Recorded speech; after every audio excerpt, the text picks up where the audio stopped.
अरे फूटल करमावा हमारो हो पियवा रखले बाणे रखनी। फूटल करमावा हमारो हो पियवा रखले बाणे रखनी। कोई के बियाह लैले रानी बनाई भी के बियाह लैले रानी बनाई भी बना दिहले उहो नौकरानी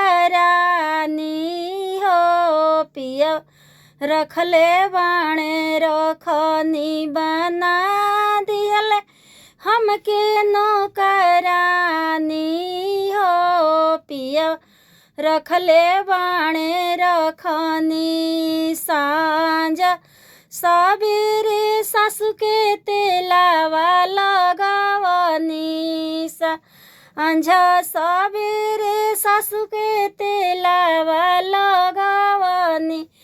तब सासु मारज रोसतनावा हो पिया रखले बाणे रखनी। तब सासु मार रोजतनावा हो पियवा रखले बाणे रखनी।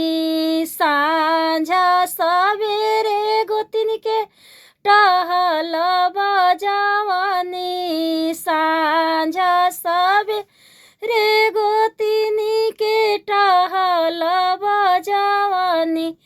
तब गोतिन मारज रोजतनावा हो पियवा रखले बाणे रखनी। तब गोतिन मारज रोज मेहना हो पियवा रखले बाणे रखनी। सवती के पियवा रोजे फिल्म देखावेले। तिनके रोजे पियवा फिल्म देखावेले। घरवा आवते माथावा में दर्द हो पियवा रखले बाणे रखनी।